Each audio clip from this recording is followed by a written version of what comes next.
La compañía líder en garantizar el cobro del alquiler les ofrece este espacio. Muy buenas tardes y bienvenidos en directo a este informativo en Negocios Televisión, en el que les vamos a actualizar toda la información de lo que está pasando en este viernes, día 23 de agosto del año 2024. Jornada la de hoy en el que el foco de los inversores, el foco del mercado, se está situando en Estados Unidos, en el estado de Wyoming, donde está teniendo lugar la convención de Jackson Hole. El presidente de la Reserva Federal desde allí ha sorprendido a los mercados en el discurso inaugural del Foro de Banqueros Centrales por su claridad y su concreción. El evento, que llevaba ya un tiempo siendo la gran cita marcada en la agenda de los inversores, no ha decepcionado.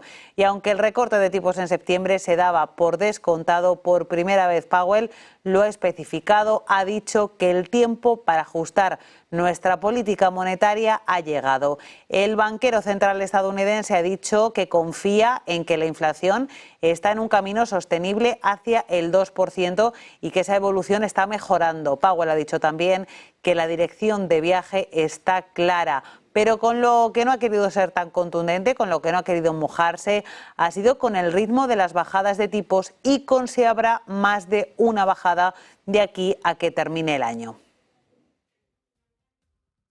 Overall, the economy continues to grow at a solid pace, but the inflation and labor market data show an evolving situation. The upside risks to inflation have diminished, and the downside risks to employment have increased. As we highlighted in our last FOMC statement, we are attentive to the risks to both sides of our dual mandate. The time has come for policy to adjust. The direction of travel is clear, and the timing and pace of rate cuts will depend on incoming data, the evolving outlook, and the balance of risks. We will do everything we can to support a strong labor market as we make further progress toward.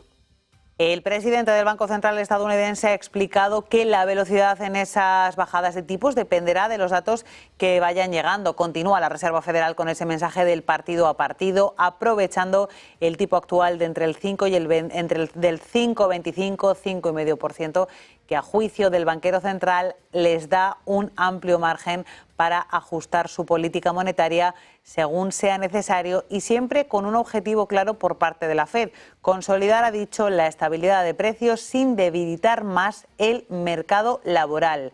La clave para esta decisión ha sido la conclusión de que el equilibrio de riesgos para el mandato de la Fed ha cambiado, explicando que finalmente, con los precios algo más contenidos, ahora gana peso la defensa del mercado laboral, que ha mostrado cierta debilidad en los últimos datos. Tras las palabras del presidente de la Reserva Federal, el mercado de tipos de interés ha favorecido unas políticas más agresivas, pasando de presupuestar 75 puntos básicos de recortes para 2024 a 100 puntos básicos. En concreto, la clave ha sido constar que el mercado laboral, como decimos, ya no está empujando los precios al alza. Powell ha señalado el aumento del desempleo y el frenazo en el ritmo frenético de contrataciones que había en los años posteriores a la pandemia, y ha rematado con los datos que apuntan a que los salarios ya no están subiendo con la misma velocidad de antes para atraer a los trabajadores. El mercado laboral, ha dicho Powell, ya no supone un riesgo inflacionario, ya no queremos que se enfríe más, ha concluido el banquero central. Y de Estados Unidos nos vamos a ir a Francia, porque el presidente Emmanuel Macron está recibiendo a los líderes de los diferentes partidos políticos en busca de un primer ministro. Ha comenzado hoy su ronda de consultas con todos los grupos políticos de la nueva Asamblea Nacional y del Senado para designar finalmente a un nuevo primer ministro tras la marcha de Gabriel Attal para formar gobierno después de la renuncia de ese anterior primer ministro. Macron ha recibido esta tarde a los jefes de los grupos parlamentarios de derecha para sondearlos de cara a esa formación de nuevo gobierno. A la cita de la tarde ha acudido el presidente de la derecha republicana, republicanos de la Asamblea Nacional, Laurent Wauquiez, el presidente de los republicanos en el Senado, Bruno Retailleau, y la secretaria general de los republicanos, Annie Genevard. Por la mañana la reunión ha sido con los partidos de izquierdas, que se han agrupado todos bajo un mismo paraguas y que fueron los que ganaron en las elecciones de hace unos meses, en esas elecciones legislativas que se celebraron en julio y que ofrecieron unos resultados muy fragmentados. Recibía esta mañana Macron, como decíamos, a los representantes de la coalición de izquierdas del llamado Nuevo Frente Popular, que recordemos fue el que ganó las elecciones con 182 escaños, pero que están lejos de la mayoría absoluta de 289. Por eso tiene que haber consensos. Y esta coalición de izquierdas ha insistido en proponer a Lucie Castells como candidata. Recordemos también que la fuerza de Emmanuel Macron, Ensemble, consiguió el segundo mejor resultado con 167 apoyos y la agrupación nacional de Marine Le Pen quedó en tercera posición con 143 escaños. El 1 de octubre, fecha clave marcada en rojo en el calendario en Francia, porque tienen que presentarse los presupuestos generales para el año que viene, por lo que el nuevo gobierno debe formarse con el tiempo suficiente para elaborar esas nuevas cuentas. Y salimos fuera porque nos vamos a hablar de la guerra entre Rusia y Ucrania. El embajador ruso de Estados Unidos dice que Vladimir Putin tiene un plan de acción para contrarrestar la incursión ucraniana en Kursk. Vladimir Putin habría puesto en marcha un plan de respuesta a esa actual incursión militar ucraniana en esta región fronteriza y los responsables de atacar a Rusia, a juicio del Kremlin, serán castigados. Son palabras pronunciadas por el embajador ruso en Estados Unidos, Anatoly Antonov. Les digo sinceramente que el presidente ha tomado una decisión. Lo ha publicado la agencia estatal de noticias rusa TASS a última hora de ayer.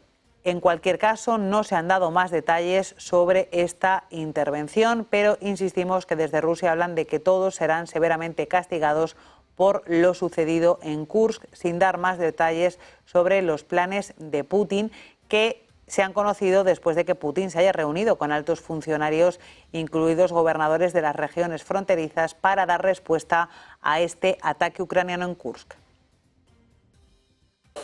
Y mientras esto sucede, el primer ministro de la India, Narendra Modi, se encuentra en Kiev para reunirse con el presidente ucraniano Volodymyr Zelensky en una breve visita que tiene precisamente como objetivo impulsar los esfuerzos diplomáticos para restablecer la paz en la zona.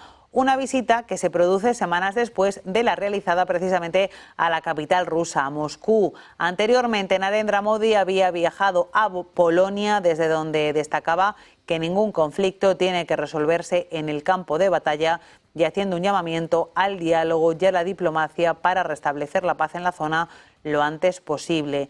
El primer ministro indio está en Kiev y ha llegado a bordo de un tren, Rail Force One, tras un viaje de 10 horas acompañado por varios miembros de su equipo de gobierno, entre ellos su ministro de Asuntos Exteriores y el asesor de Seguridad Nacional.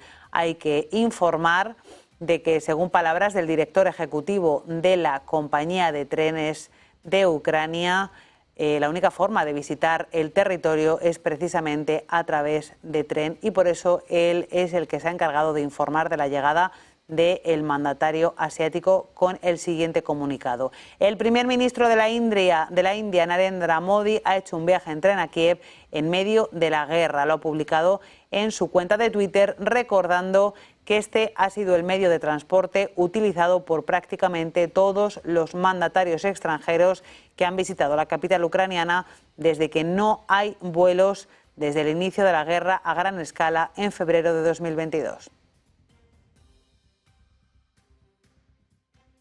Y continúan las negociaciones en busca de un acuerdo de paz en Gaza. La última información que se ha hecho pública es que Egipto habría aceptado la propuesta de Israel más reciente sobre el controvertido corredor de Filadelfia. Como parte de este acuerdo, Egipto, que actúa como mediador junto a Qatar en esas conversaciones de paz, se ha comprometido a comunicar la propuesta al grupo terrorista palestino Hamás.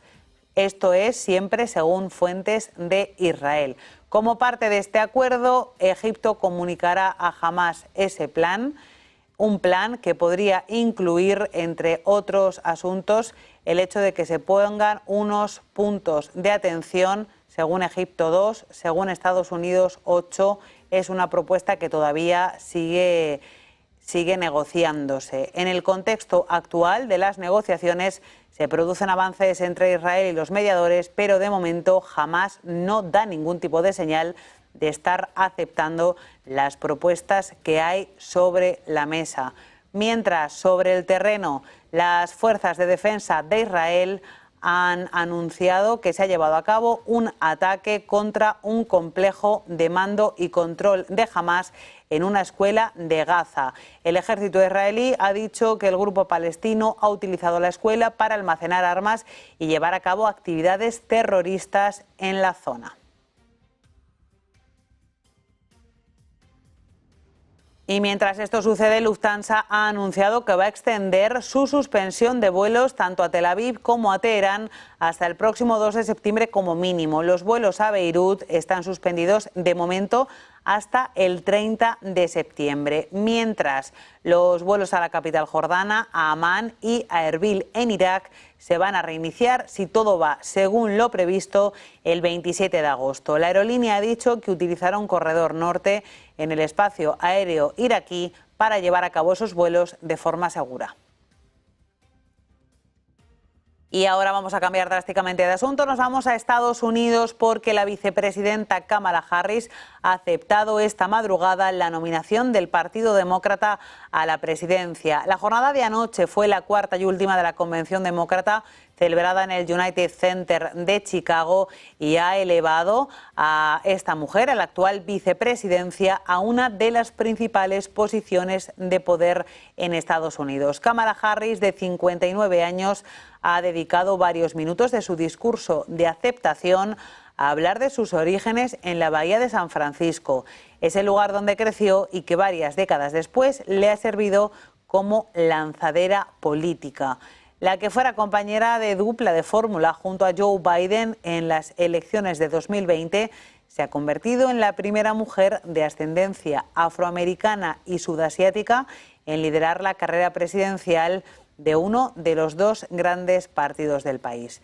En su intervención, Harris ha hecho un llamamiento a la unidad y ha prometido gobernar para todos los estadounidenses si gana unos comicios a los que se ha referido como la oportunidad para trazar un nuevo camino hacia adelante y dejar atrás la amargura, el cinismo y las divisiones.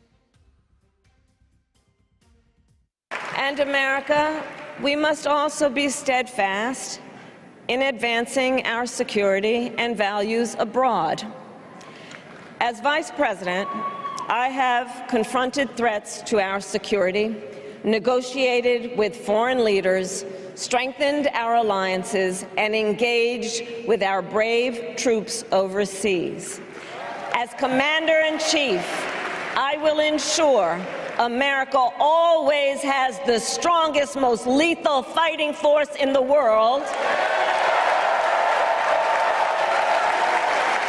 And I will fulfill our sacred obligation to care for our troops and their families, and I will always honor and never disparage their service and their sacrifice.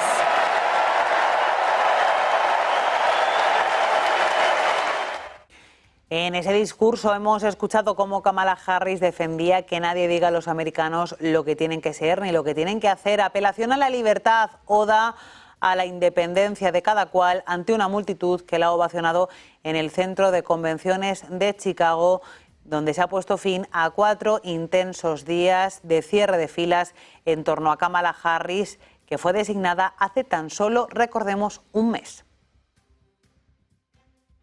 Y mientras Donald Trump continúa con su campaña electoral, está en Arizona, un territorio decisivo para los comicios del 5 de noviembre y donde esta noche va a celebrar un gran mitin a las afueras de Phoenix. Esta es la segunda visita del magnate. El presidente estadounidense hace a este estado en verano, pero es la primera desde que Joe Biden abandonara justo hace un mes la contienda y provocara un cambio importante en la carrera hacia la Casa Blanca. Trump quiere ganar con uno de sus lemas preferidos de campaña, al que se está dedicando con intensidad. Hablamos de la inmigración ilegal, y es que el magnate ha prometido que va a retomar las obras para la construcción de un muro con México. Hay que recordar que Arizona ha sido uno de los epicentros de la crisis migratoria que se ha registrado durante la administración de Joe Biden. En los primeros 4 meses de este mismo año 2024, la patrulla fronteriza ha documentado 250.000 arrestos en el sector de Tucson, que se extiende por 400 kilómetros a lo largo de la línea fronteriza entre Arizona y Nuevo México. Y el mitin de esta noche será una buena oportunidad para que Donald Trump mida fuerzas con el ticket demócrata, ya que Kamala Harris y Tim Walz visitaron la zona también a principios de semana durante la convención demócrata. Los republicanos, por su parte, mostrarán una alineación completa para el mitin, que incluye al candidato a la vicepresidencia J.D. Vance, al activista Charlie Kirk y a la candidata al Senado por el estado fronterizo Kari Lake. Y estamos muy pendientes también de Robert Kennedy Jr., porque se espera que en los próximos minutos el tercer candidato en discordia a las elecciones estadounidenses, el candidato independiente de corte libertaria Robert F. Kennedy Jr., abandone de forma oficial esa carrera a la Casa Blanca. Según funcionarios estatales, ya esta madrugada Kennedy habría presentado una solicitud para retirarse de la carrera presidencial en Arizona, y ahora lo que se espera es que esta información se haga oficial en los próximos minutos en un discurso que tiene pendiente pronunciar a esta hora en el Gran Cañón. Se desconoce si finalmente Kennedy se sumará a la candidatura de Trump. Lo cierto es que tiempo atrás se han producido acercamientos. De hecho, ya en el mes de julio, Trump y Kennedy hablaron por teléfono en los días posteriores al intento de asesinato de Trump, en julio, en un mitin de campaña en Pensilvania. De hecho, el propio Kennedy publicó un vídeo en el que se veía una llamada telefónica en la que hablaban el hijo de Kennedy y Trump, y parecían estar de acuerdo con asuntos como su escepticismo acerca de las vacunas contra el COVID. Al día siguiente de esa llamada, Kennedy y Trump se reunieron en persona en Milwaukee en el primer día de la convención republicana nacional que encumbró a Donald Trump. Y en esas conversaciones los candidatos hablaron por primera vez de la posibilidad de que Kennedy se sumara a la campaña de Trump y abandonara la contienda por su parte a cambio de un papel en el gobierno. Tras esas conversaciones, Kennedy dijo que no abandonaría la contienda y después intentó negociar también con Kamala Harris y también intentó reunirse, pero finalmente esa reunión, que estaba prevista para principios de este mes, nunca llegó a producirse. Así que ahora queda por ver si finalmente Donald Trump y Kennedy se suman. Hay que recordar, hay que tener en cuenta que Kennedy tendría en el entorno del 5% de los votos que se podrían sumar a los que ya tiene el republicano. Y de Estados Unidos nos vamos a Argentina, porque la oposición del país ha hecho valer su mayoría para sacar adelante en el Senado una reforma del actual sistema sobre el cálculo de las pensiones, al que se había opuesto de forma abierta, clara y pública el presidente Javier Milei, que ha amenazado con vetar la propuesta cuando llegue a su mesa. Estamos hablando de una medida que ha recibido 8 votos en contra frente a 61, obteniendo a su favor entre ellos los del sector kirchnerista. Con estos cambios, los promotores de la iniciativa quieren introducir un ajuste del 8,1% para compensar, dicen, la pérdida de poder adquisitivo de los pensionistas en enero, y también pretenden llevar a cabo revisiones mensuales de la cifra conforme la inflación vaya avanzando. Milei ya ha dicho varias veces que está en contra de este tipo de ajustes, aprobados ya varios de ellos en junio por la Cámara de Diputados. Su portavoz, Manuel Adorni, ha vuelto a ser claro y ha dicho que todo lo que vaya en contra del equilibrio fiscal y de las cuentas públicas, que es la columna vertebral de su mandato, va a ser vetado. Y les tenemos que contar que las autoridades de rescate sicilianas han terminado las labores de recuperación de los cuerpos de las personas fallecidas en el Vallesian, después de recuperar esta mañana el cuerpo de la hija de Mike Lynch, última persona desaparecida en el naufragio del velero en las costas de Sicilia. Se trataba de la sexta y última persona desaparecida en el naufragio de un velero que, recordemos, resultó hundido el lunes frente a la costa de Portichello, en la isla italiana de Sicilia. Durante la mañana de hoy, quinta jornada de búsqueda, los buzos habían vuelto a sumergirse a 50 metros de profundidad, que es donde se encuentra el velero, para tratar de localizar a la última víctima, ya que ayer jueves los equipos de rescate habían conseguido recuperar 5 cadáveres, entre ellos el del magnate Mike Lynch. Estamos hablando del conocido como Bill Gates británico. Previamente también fueron recuperados los cadáveres de los otros 4 desaparecidos, además de Lynch y su hija, el presidente del banco Morgan Stanley International, Jonathan Bloomer, su esposa Judy, y también el abogado del empresario Chris Morvillo y su mujer Neda. El primer día de búsqueda consiguió recuperarse el cuerpo del cocinero de la nave, Ricardo Tomás.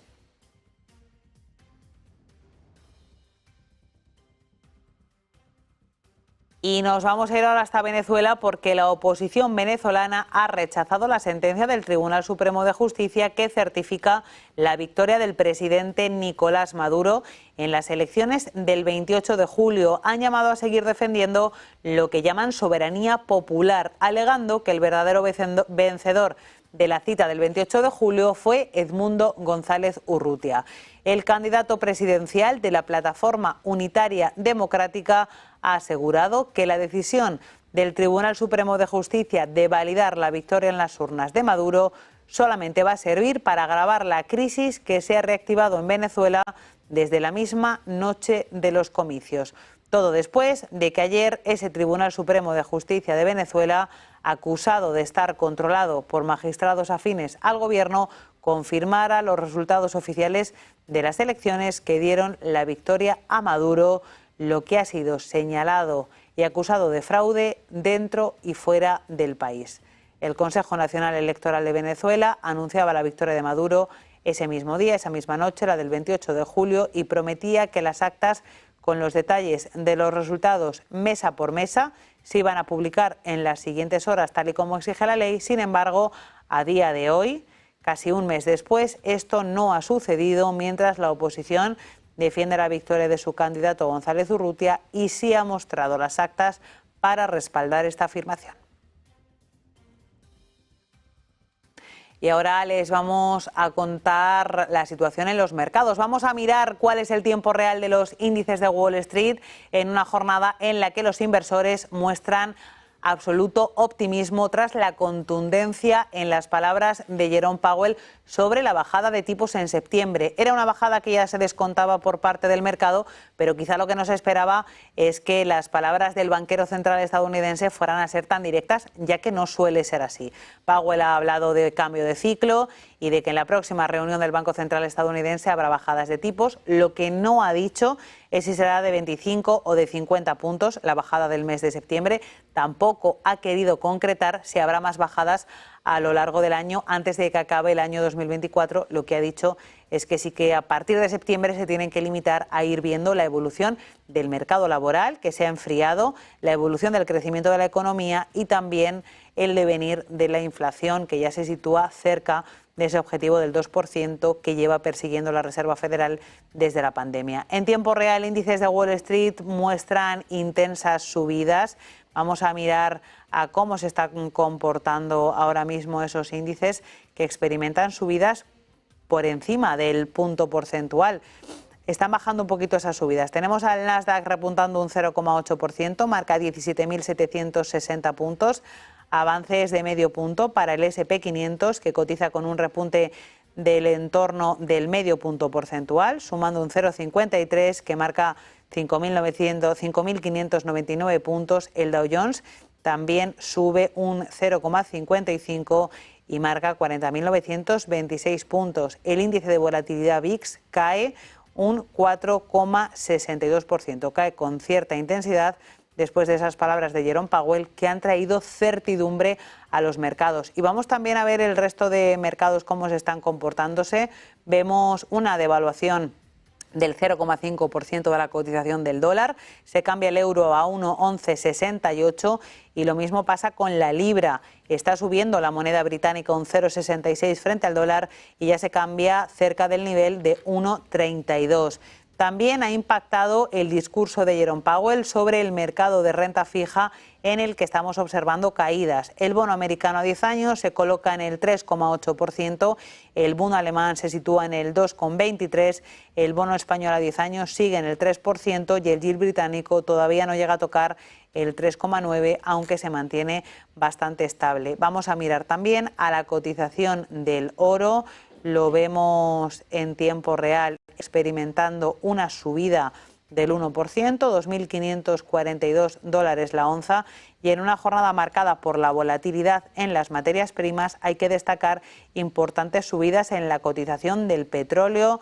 El barril de Brent de referencia en Europa suma más de un 2%, 78 dólares con 91, a punto de llegar a los 79.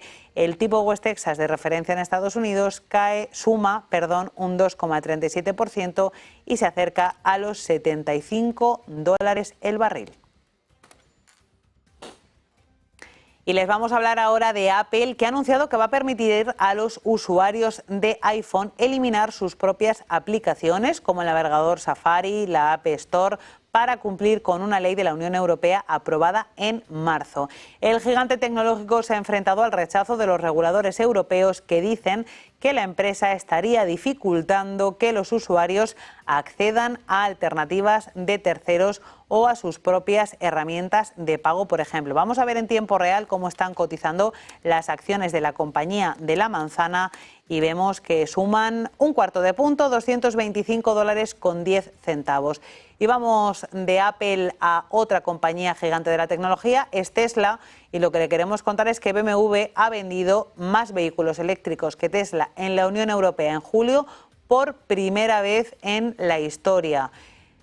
Ha vendido más. Si queremos hablar de datos concretos, según Yato Dynamics, una firma de análisis de la industria, el fabricante de automóviles alemán habría vendido 14.869 vehículos eléctricos en julio, Tesla 14.561.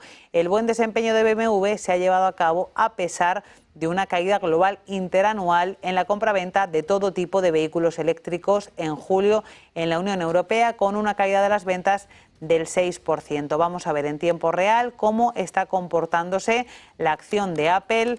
Lo está haciendo de Apple, no, en este caso la acción de Tesla. Vemos a la compañía de Elon Musk subiendo con intensidad un 2,75% hasta los 216 dólares con 76. Y si miramos a BMW, vemos que la compañía ha despedido la sesión con una caída en tiempo. Vamos a ver cómo ha despedido la sesión BMW. Lo ha hecho con un repunte del 1,5%. Ha despedido la jornada y la semana hasta en los 84,5 euros, como decimos, con una subida del 1,5%. Y después de haber hecho este repaso a la actualidad, lo que nos toca ahora, antes de continuar analizándola como siempre aquí en Negocios Televisión, es irnos con una pausa publicitaria. Enseguida estamos de vuelta con todos ustedes.